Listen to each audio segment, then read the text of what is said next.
네, 잠깐 기도하겠습니다.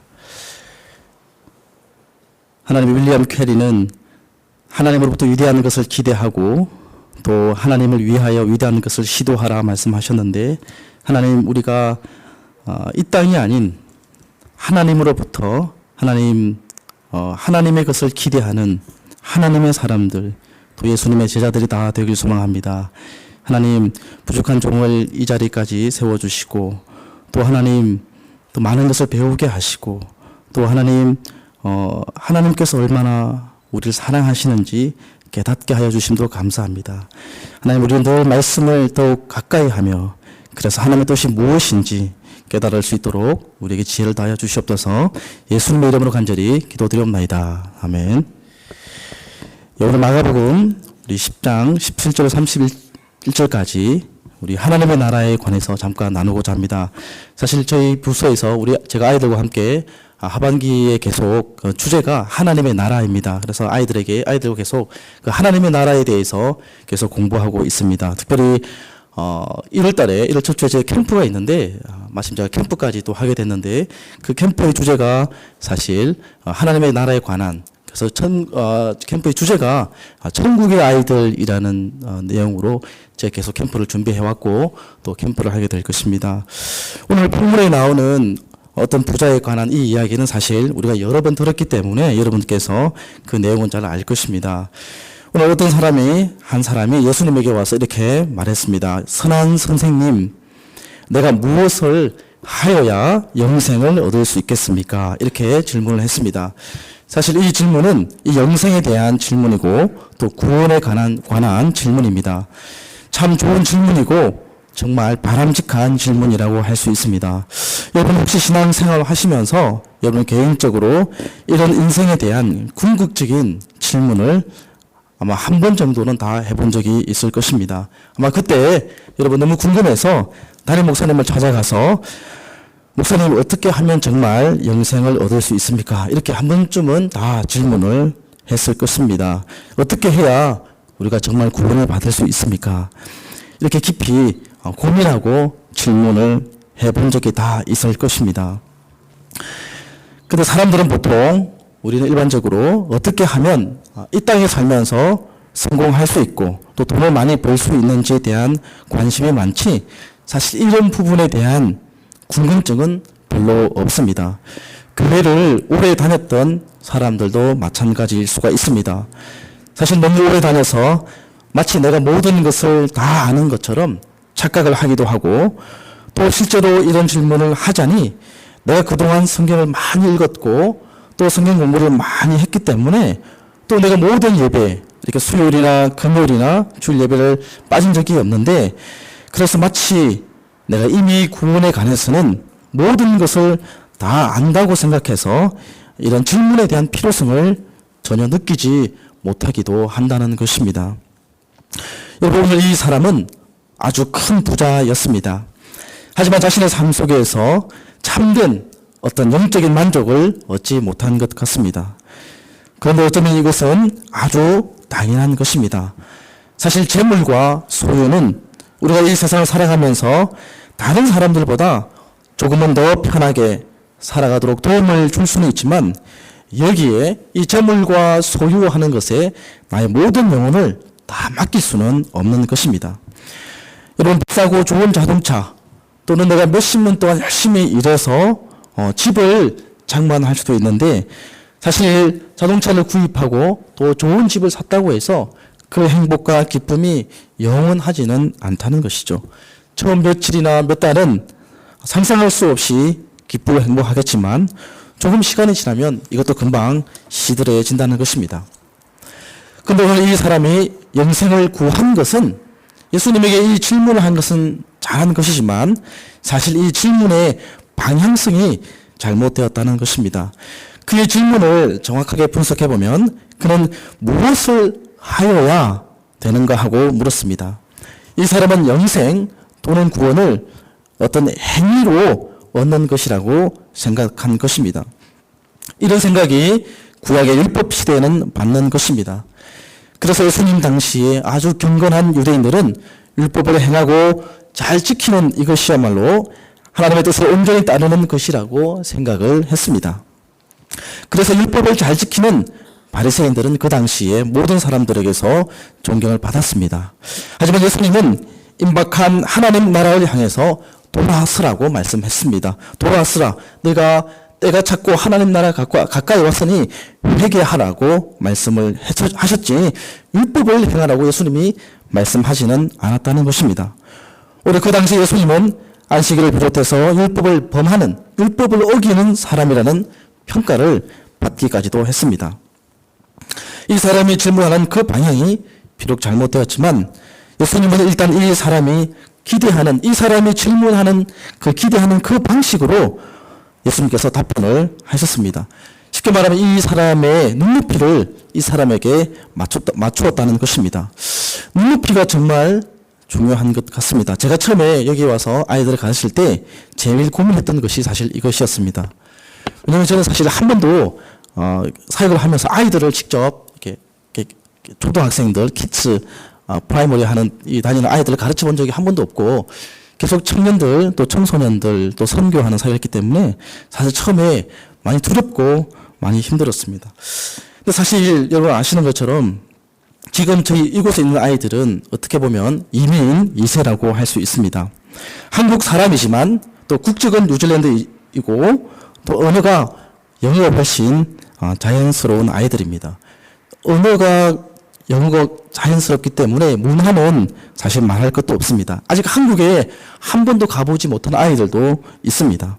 이런 아이들에게 하나님의 말씀을 가르치고 찬양을 가르쳐야 하는데 눈높이를 맞추지 못하고 이전에 내가 했던 방식으로 또 교사들이 한국에서 배웠던 그 방식으로 무조건 접근해서는 안 된다는 것을 알았기 때문입니다.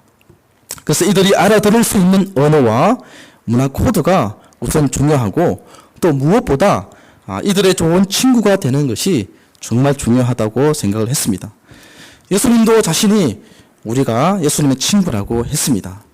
그래서 사실 처음에 예배실에 우리 아동부 예배실에 어떤 아이들은 들어오는 것조차 꺼려해서 예배 문 밖에 있다가 예배 끝날 때까지 밖에 있다가 끝나면 또 다시 이제 부모님과 가는 그런 친구들도 있었고 밖에서 계속 우는 아이들도 있었고 예배 시간에 계속 돌아다닌다는 표현은 그렇지만 계속 예배 시간에 이렇게 저렇게 궁금해서 다니는 아이들도 있었고 제가 이렇게 스테이지에서 말씀을 전하면 그 앞에 와서 따로 앉아서 이렇게 지내는 아이들도 있었고 또 옆에 쇼파가 있거든요.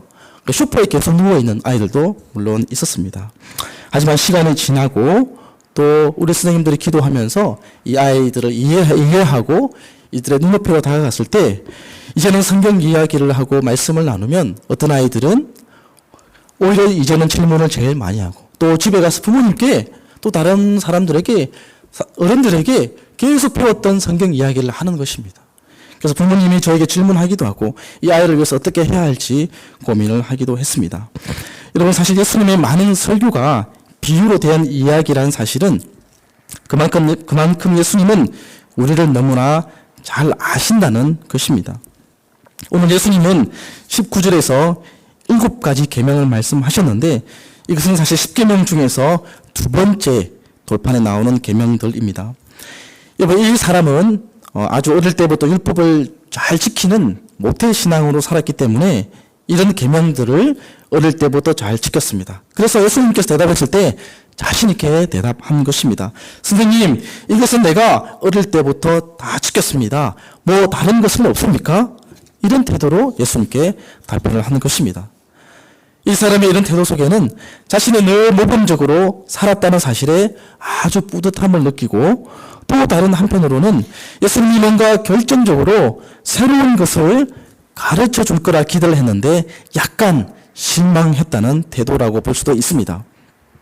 하지만 예수님은 어릴 때부터 율법을 잘 지키고 살아온 이 경건한 사람을 좋게 보셨던 것 같습니다. 그래서 예수님은 그를 사랑했다고 말하고 있습니다. 만약 사랑하지 않았다면 사실 그 사람에 대해서 별로 관심을 가지지 않았을 텐데 또 대충 대답하고 돌려보냈을 텐데 예수님은 이 사람이 전혀 그리고 예상하지 못한 차원의 그 말씀을 하고 계신 것입니다. 예수님은 이 사람에게 먼저 자신이 가지고 있는 재물을 모두 팔아서 가난한 사람들에게 나누어 준 다음에 나를 따르라 이렇게 말씀하셨습니다. 근데 이 사람은 재물이 약간 많았기 때문에 약간 곤혹스러워하면서 예수님을 떠났다고 합니다. 사실 좀 안타까운 이야기입니다. 참 좋은 질문을 할 수 있는 사람이었고 또 예수님으로부터 인정을 받기도 했는데 이제 오히려 고민거리만 안고 이 사람이 돌아가게 되었습니다. 여러분, 이 사람이 나중에 다시 진리를 깨닫고 예수님을 다시 찾아와 제자가 되었을까요? 아니면 이것으로 예수님과의 인연이 끝나고 말았을까요?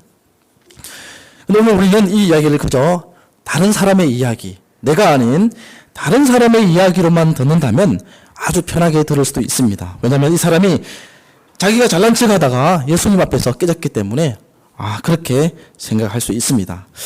근데 만약 오늘 예수님이 만약에 나에게 오셔서 이렇게 요구하신다면 과연 나는 어떻게 반응하겠습니까? 여러분, 제가 만약이라고 이렇게 전제를 했으니까 만약 아시죠? if, 만약. 여러분 부담 갖지 마시고 오늘 예배 마치고 집에 돌아가시면서 한번 깊이 생각해 보았으면 좋겠습니다. 만약 예수님께서 나에게 이렇게 물었다면 과연 나는 어떻게 했을까? 솔직히 말해 우리 모두의 재산을, 나 자신의 재산을 처분할 수 있는 그런 자신이 없습니다. 가난한 사람을 위해서 재산을 처분하라는 이 말씀이 우리 자신을 약간 불편하게 할 수도 있습니다. 그런데 우린 여전히 또 예수님을 믿고 따르고 있습니다. 이게 좀 이상한 일이죠. 오늘 본문의 부자는 재물에 시험이 들어서 예수님을 떠났는데 분명 우리도 예수님의 이런 말씀을 여러분이 이전에도 앞으로도 계속 들었고 또 들었을 것인데 우리는 마치 아무런 말씀도 듣지 않았던 것처럼 귀를 닫고 예수님 곁에 여전히 머물러 있다는 것입니다. 지금 저는 재물을 문제로 해서 우리의 어떤 약한 점을 지적하려는 게 아니라 이것은 말씀을 전하는 저를 포함한 이 땅의 모든 우리 기독교인들이 우리의 신앙 양심에 똑같이 적용되는 문제라고 생각합니다. 사실 재산을 모두 처분한다는 것은 아주 오래전에 고대 부족 사회나 아니면 아예 완전한 공산주의가 아니면 현실적으로 전혀 불가능한 것이죠. 그리고 예수님을 따르는 사람들이 모두 절대적으로 빈곤하거나 모든 소유를 포기하지도 않았습니다. 2000년 기독교 역사에서도 마찬가지였는데 물론 로마 카톨릭의 사제나 수녀들 또는 아주 무소유를 지향하는 선택한 이 수도승들은 가능하겠지만 현실 사회에서 가족과 함께 살아갈 우리에게는 특히 지금처럼 자본주의 이후의 시기에 살아가는 우리에게는 사실 이런 이야기는 불가능한 것입니다. 왜냐하면 가족과 함께 또 먹고 살아야 하고 또 우리 자녀들 공부시켜야 하고 또 나이가 들면 나름 노후에 또 많은 복지, 노후에 많은 것을 준비하려면 많은 돈이 필요하기 때문입니다. 하지만 그래도 뉴질랜드에 살고 있는 여러분은 많은 복지 혜택을 누리고 있지만 이 모든 것을 또 국가가 다 보장해 주지는 못하는 것입니다. 그런데 이런 현실에서 재산을 모두 처분하라는 이 성경의 말씀을 그대로 실천하기는 어렵다는 것입니다. 하지만 오늘 본문의 부자에게 주신 예수님의 말씀을 우리가 또 그냥 흘려들을 수는 없습니다. 이것이 오늘 사실 신앙생활을 하는 예수님을 따르는 우리의 딜레마라고 할 수도 있습니다. 재산을 버리고 주님을 따르는 명령과 이것이 사실 불가능하다는 현실 사회에서 우리는 때때로 혼란스럽고 때때로 긴장을 하기도 합니다. 하지만 오늘 우리는 사실 이 본문 말씀을 조금 더 정확하게 읽어야 하는데 예수님이 이 부자에게 하신 말씀은 사실은 제자들을 위한 말씀이었다는 것입니다. 부자가 떠난 뒤에 예수님은 제자들에게 재물이 있는 사람이 하나님 나라에 가기가 어렵다고 말씀했습니다. 25절에 보면 낙타가 바늘 귀로 나가는 것이 부자가 하나님 나라에 들어가는 것보다 쉽다고 말씀했습니다. 여러분, 이 말씀은 그 당시에 유대 랍비들에게 아주 잘 알려진 것인데 이런 구절은 부자가 그만큼 구원받기 힘들다는 사실을 과장해서 설명한 것입니다. 제자들은 놀라서 다시 물었습니다. 도대체 그러면 누가 구원을 얻을 수 있습니까? 여러분, 유대인들에게는 사실 부는 하나님의 축복이었습니다. 우리가 아는 아브라함이나 이삭, 야곱, 요셉 그들의 조상들은 모두 부자들이었습니다. 구약 성경에는 오히려 이런 부에 대한 약속이 많이 있습니다. 우리가 잘 아는 아브라함의 이야기만 해도 그렇습니다. 그리고 가난을 축복이라고 말하지도 않습니다. 아주 특별한 경우를 제외하고 오히려 가난은 징벌이라고 말하고 있습니다. 부는 구원의 상징이고 가난은 징벌의 상징이었다는 것입니다. 부자가 하나님 나라에 들어가기 힘들다면 가난한 사람은 더 말할 것도 없습니다. 근데 제자들이 놀란 이유가 바로 여기에 있습니다. 구원받을 사람이 하나도 없다는 뜻입니다. 근데 예수님은 제자들에게 이렇게 대답하셨습니다. 27절에 보면 사람은 할 수 없지만 하나님은 모든 걸 다 하실 수 있다고 말입니다. 이 말씀 뒤에 베드로가 예수님께 말합니다. 보소서 우리가 모든 것을 버리고 주를 따랐나이다. 이어서 그 보상에 대한 말씀이 나오는데 주님과 복음을 위해서 집과 형제와 자매와 부모, 자식과 땅을 버린 사람은 이 세상에서 100배의 축복을 받고 저 세상에서 영생을 받게 될 것이다. 이렇게 말씀합니다. 근데 이런 보상의 약속은 사실 그 당시 초기 기독교가 처해 있는 상황을 말하고 있는 것입니다. 그들은 실제로 많은 것을 포기해야만 했습니다. 재산과 가족, 그리고 직업까지 포기해야 할 경우가 있었습니다.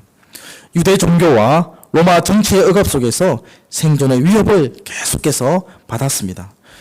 그래서 로마에는 지금도 초기 기독교인들이 숨어서 예배를 드리던 지하 묘지 카타콤이 있습니다. 그들이 잃어버린 것을 이 세상에서 100배나 받는다는 말은 교회 공동체에서 새로운 가족 관계를 얻게 된다는 뜻입니다. 초기 기독교인들이 어떤 시련을 당했을지 우리가 조금 더 진지하게 생각해 볼 필요가 있습니다. 그들은 유대교로부터 율법을 요구받았고 로마로부터는 황제 숭배를 요구받았습니다. 이런 요구를 그들이 받아들이지 않으면 생존의 위협을 받아야만 했습니다. 사실 그들도 편안하게 살고 싶은 욕망이 왜 없었겠습니까?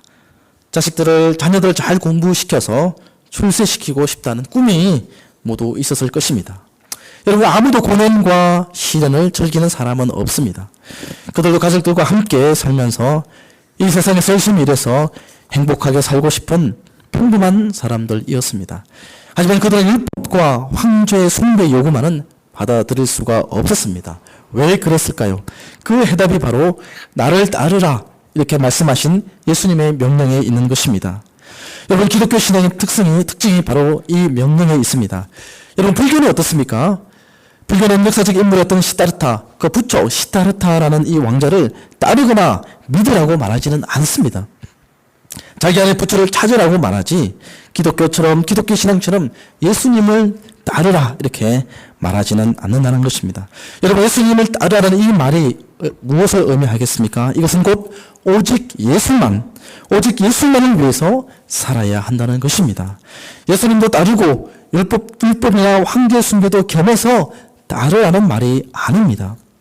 좀 더 쉽게 말하면 내가 하고 싶은 것, 내가 다 하고 내가 손해보는 것 없이, 내가 희생하는 것 없이, 내가 시간이 남으면 그래도 교회 가야 하고 예배 드려야 하니까, 그래도 모르니까 또 봉사도 좀 해야지, 이것이 아니라는 것입니다.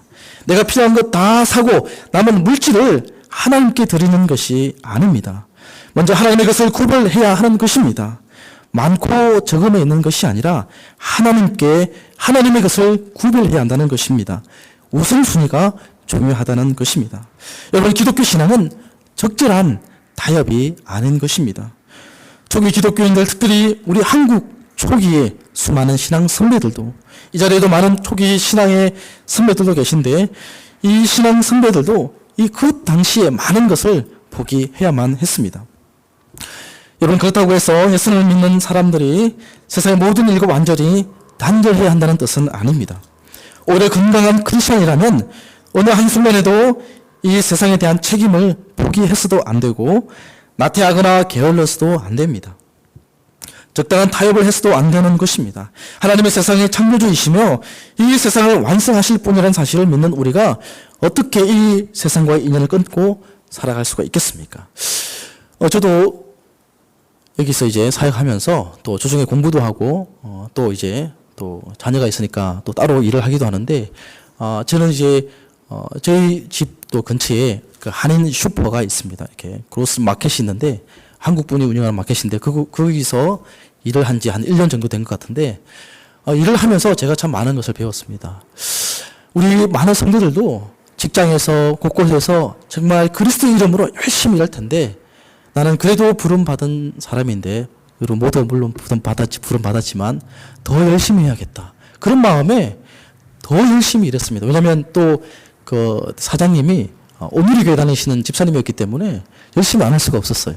근데 그런 것을 떠나서 더 열심히 했습니다. 근데 일을 하면서 정말 제 안에 기쁨이 많았어요. 기쁨이 가득했어요. 힘들어서 물론 힘들 때도 있지만 힘들다기보다는 너무 감사하고 너무 기뻤던 것입니다. 그 안에서 하나님을 만나기도 하는구나. 오시는 손님들을 통해서 많은 이야기도 나누고 또 현지인들이 많기 때문에 또 영어도 쓰고 제가 모르는 것이 있으면 우리 안영승 집사님께 전화해서 물어보기도 했어요. 왜냐하면 또 셰프이시니까 손님들이 이렇게 식품 재료 사러 오면서 많은 것을 물었는데 메모했다가 또 물어보기도 하고 더 잘할 수 있는 방법이 없을까 고민을 했습니다. 이 세상에서 단절된 삶을 살아서는 안 된다는 것입니다. 하나님이 이 세상을 사랑하셔서 독생자를 주셨다는 이 말씀 요한복음 3장 16절로 잘 아시는데 하나님이 이 세상을 사랑하셔서 독생자를 주셨다는 사실을 믿음으로 받아들이는 이 교회는 이 세상을 부정할 수 없다는 것입니다. 여러분 세례 요한은 광야로 나갔지만 예수님은 오히려 사람들이 사는 곳으로 사람들이 모여서 사는 곳으로 오셨습니다. 나를 따르라는 이 주님의 명령은 이 세상과의 단절이 아니라 세상 안에서 세상과 더불어 따라가라는 그 말씀인 것입니다. 그래서 오히려 이 명령이 더 힘든 것입니다. 본문의 부자에게 예수님이 하신 마지막 말씀을 다시 기억하셔야 합니다. 21절에서 재물을 다 팔아서 나누어 주라는 이 말씀보다 사실 나를 따르라는 이 말씀이 핵심인 것입니다. 여러분 이 말씀 예수님이 언제 이 말씀을 하셨습니까? 이 말씀 바로 예수님께서 제자들을 부르실 때 했던 말씀입니다. 이 말씀을 들은 제자들은 모든 것을 버리고 주님을 따랐습니다. 시몬 베드로는 건물을 버려두고 따랐고 야고보와 요한은 아버지와 품꾼들을 버려두고 주님을 따랐습니다. 하지만 오늘 이 본문의 이 사람은 예수님을 따른 것이 아니라 근심하며 떠나갔다고 합니다. 오히려 제자들과 정반대의 선택을 했습니다. 여러분 이 부자의 문제가 무엇이라 생각하십니까? 재물에 대한 욕심입니까? 사실 그럴 수도 있습니다. 하지만 이런 욕심, 욕망에서 자유로운 사람은 아무도 없다는 점에서 이것이 근본적인 문제는 아닙니다. 오히려 재물이 그에게 짐이 되었다는 게 훨씬 큰 문제였습니다. 그는 소유하는 것에 절대적으로 묶여있는 사람들이었습니다. 이것이 자신의 존재 이유였기 때문입니다. 마치 한국 사람들에게는 자식이 나의 존재 이유인 것과 비슷한 것입니다. 우리 부모님들이 이렇게 말씀하지 않습니까? 내가 이렇게 걱정하는 게 다 누구 때문이야? 다 바로 너 때문이야. 너 하나 잘 되면 나는 어떻게 되어도 상관이 없어. 너 하나 잘 되라고 내가 이 고생을 하는 거야. 늘 부모님들이 이렇게 말씀하셨습니다. 이미 많은 시간이 흘렀겠지만 고국을 떠나 여러분이 왜 여기에 와서 힘들게 고생하며 자리를 잡아야 했는지 생각해 보시면 이해가 될 거라 생각합니다. 근데 저도 자녀가 이제 셋이다 보니까 어느덧 제 안에도 그런 생각이 드는 것 같습니다. 여러분 이 사람은 무엇을 해야 영생을 얻을 수 있을까 하고 질문을 했습니다. 이 부자에게 소유는 바로 무엇을 하여야 하는 것과 깊이 연결된 것입니다.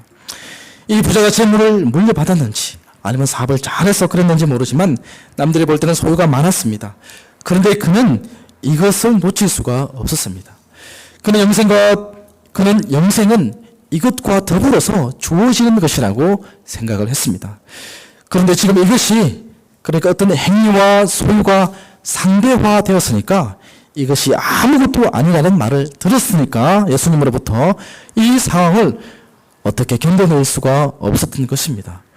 그래서 그는 예수님을 따를 수가 없었습니다. 재물이 바로 자기의 구원이었기 때문이었습니다. 그는 거기서 자신의 삶을 확인하고 살았기 때문입니다. 여러분 우리 모두는 하나님 나라의 소망을 가지고 살아갑니다.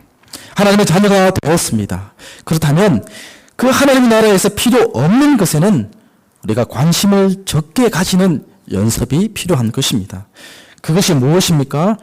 제가 하나하나 다 말씀하지 않아도 말씀드릴 필요는 없을 것 같습니다. 다만 우리가 지금 내가 지금 정신없이 구하고 있는 것들이 모두 하나님 나라에서는 사실 아무 쓸데없는 것이란 사실은 분명합니다.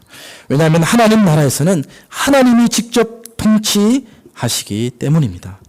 하나님 나라에 들어가고 싶다면 오히려 그 하나님 나라에서 필요한 것들에 대한 우리의 관심을 넓혀가야 하는데 그것은 바로 하나님과의 일치라는 것입니다.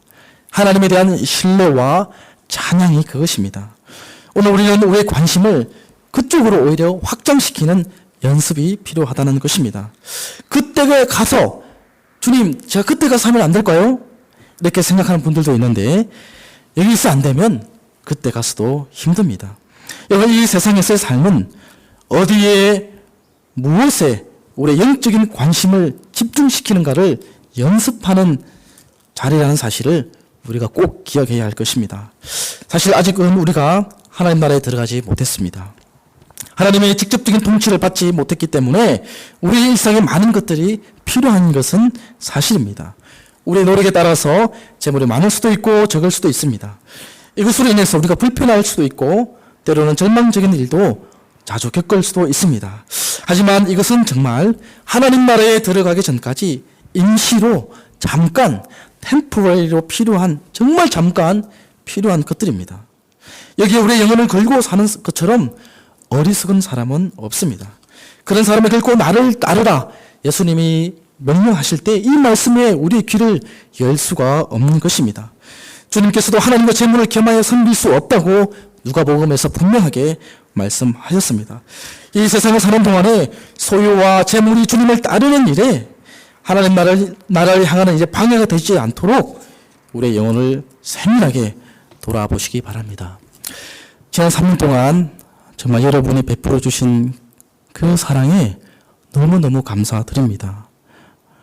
정말 저는 너무 감사하고 저희 가족들도 아이들도 다 감사합니다.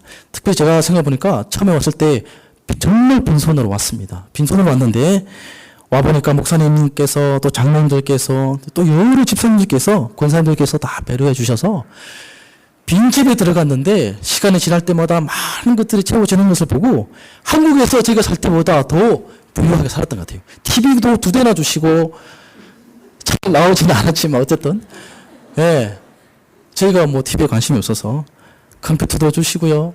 또 집에 가니까 그제 제가 집청소를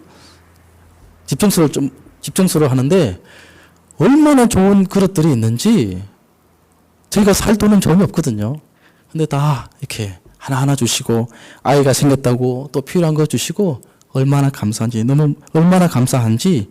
너무너무 감사드리고 또 제가 사실 이제 공부를 시작했는데 1년 동안 공부를 했는데 사실 제가 뭐 공부할 형편은 안 됩니다. 그런데 또 필요할 때마다 하나님께서 채워주셔서 너무너무 감사합니다. 너무 감사하다는 말밖에 할 수 없고요. 뭐 3년 동안 이렇게 또 목사님 아래서 많은 것을 배웠습니다. 다 기억을 할 수가 없습니다. 너무 많아서. 어쨌든 여기 또 근처에 아마 있게 될 수도 있고 또 아니면 또 하나님 부르시면 또 다른 곳으로 갈 수도 있겠습니다. 사실 저는 뭐 집사람이 힘들겠지만 저는 사실 한 곳에 오래 있는 것보다 늘 다니는 것을 좋아하기 때문에 벌써 10개국 근처 다녔던 것 같습니다. 예, 또 하나님 부르시면 사실 몇 주 전부터 계속 독일에 이제 선배 한 분 목사님 계신데 잘은 모르지만 조금 아시는 분인데 독일로 오라 그렇게 하시고 남미 쪽에서도 그 선교회 선배 선교사님 계시거든요. 남미에도 자리가 있으니까 오라 그러시고 오라는 데는 많습니다. 예, 너무 감사하고요. 3년 동안 여러분에게 너무 많은 것을 받았습니다. 저희 목사님께 또 장로님께 우리 권사님 집사님께 너무 감사드리고요. 특별히 또 캠프까지 또 하게 되어서 사실 너무 죄송했는데 캠프 제가 해도 될까 고민했는데 1월 첫째 주에 캠프까지 하게 되었습니다. 너무 감사하고요.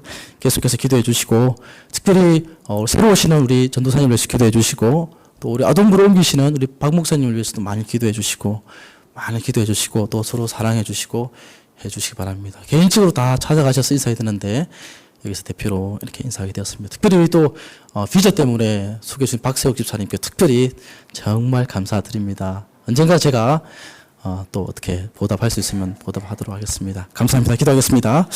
하나님 너무 감사합니다.